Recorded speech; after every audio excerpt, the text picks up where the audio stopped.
Time does not run against a nullity. If something is a nullity, it means that it never occurred.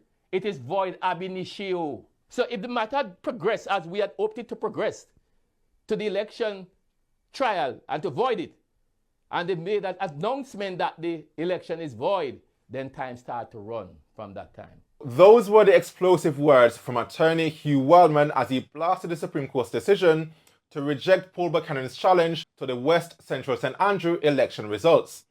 Now, Wildman says the ruling was shocking, wrong, and completely misunderstood the law. He insists that the breaches were serious enough to void the entire election and believes the judge failed to confront the real issues. So, in this video, we're going to break down exactly what Wildman is arguing, what the Supreme Court actually ruled, and whether his promised appeal stands any real chance, or if his entire legal theory could destabilize Jamaica's democracy if the courts ever accepted it. Now, before we go any further, I want to say something. Here at Grung Food News, we're working hard to bring you more weekly content, breaking down political news from across Jamaica and the Caribbean in a way that's clear and easy to understand.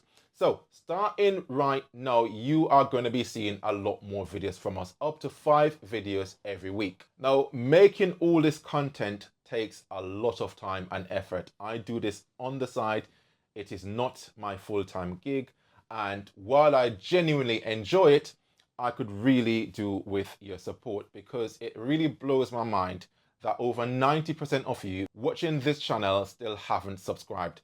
So do me a favor, take a second and click that subscribe button today. It would really help me to keep this going. Thank you very much. Let's start with what happened. Now, after losing to Prime Minister Andrew Holness on September 3rd, Paul Buchanan reported a number of serious breaches. Among them were allegations of people voting twice, improper handling of spoilt ballots, presiding officers allegedly issuing a second ballot to the same voter, and even armed groups entering polling stations, causing officers to flee. Buchanan believed that these events undermined the integrity of the election. Now, instead of filing a regular election petition, which must be done within 21 days of the official return, he chose a different legal route. He went to the Constituted Authority, which is a special body created to review serious claims of irregularities. Now, the Constituted Authority examined the evidence and refused to take the matter to the election court. Now, at that point, Buchanan turned to the Supreme Court and asked for judicial review of the authority's refusal.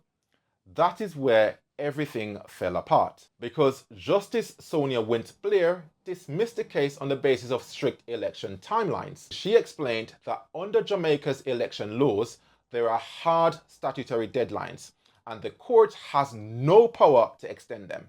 So 2 clocks are running from the moment the election ended. 21 days to file a direct election petition, and 28 days for the Constituted Authority to apply to the election court. Now, that 28-day window had expired by the time Buchanan reached the Supreme Court. So, even if the judge agreed with everything Buchanan said, she could not legally order the Constituted Authority to do something Parliament had already closed the door on. The judge said judicial review could not offer any meaningful remedy, and therefore it was futile. Now, Wildman strongly disagrees, and his main argument is that the entire reasoning is wrong because, in his words, time does not run against nullity. His position is this: if an election is fundamentally flawed, then the election is a legal nullity, which basically means the election never actually existed, and therefore timelines do not apply. Now, under this argument, the legal clock only starts running after a court declares the election void. But here is the problem.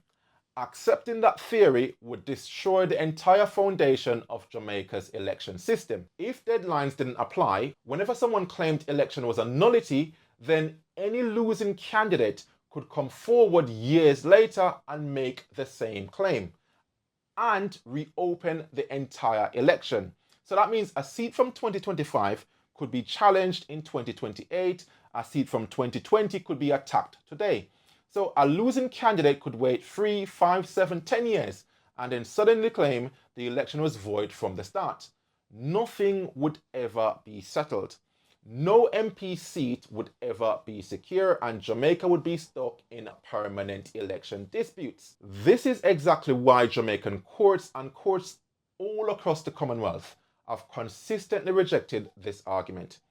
Election cases are treated differently from normal civil matters because democracies across the world cannot operate if elections never become final. Governments need stability, Parliament must be able to function, and constituents must know who their representative is. And policy decisions cannot sit on shaky ground because someone could reopen an election from years ago. This is why Jamaican courts prioritizes finality.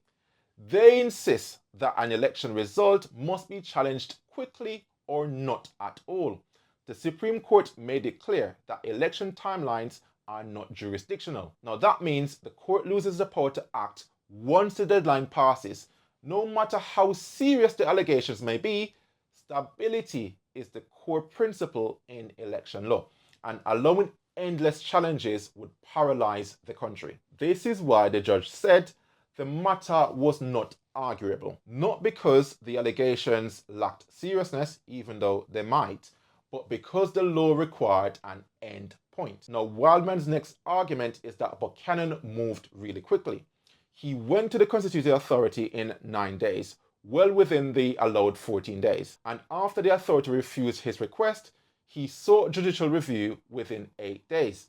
From his perspective, that kind of speed should not result in a finding of delay. But the Supreme Court pointed out that Buchanan's personal speed doesn't matter if the statutory window closed before the court could issue any remedy. So basically, once the authority's 28-day period expired, the law said they no longer had the power to act. And if they no longer had any legal authority, the court had nothing to order them to do. So even though Buchanan acted quickly, the legal remedy he wanted no longer existed. Now, Wildman might have a reasonable point on these alleged breaches if they actually happened. We don't know. If they did happen, they were serious, and he believes they deserved a full hearing before the election court. But the law treats elections as a two-part process. First, the alleged breaches, and second, the timeline within which you must present them. Missing the timelines, regardless of how strong these breaches are, removes the court's ability to hear the case. That is how Parliament designed the system. At the end of the day, this entire clash comes down to a tension between fairness and finality. Wildman believes that fairness demands a full trial. The Supreme Court believes finality ensures political stability. If Wildman's theory were to be accepted, Jamaica could be thrown into constitutional chaos. And that is why the Supreme Court rejected it. So here is the question for you. Do you think the laws are too rigid and the court should allow this case to proceed?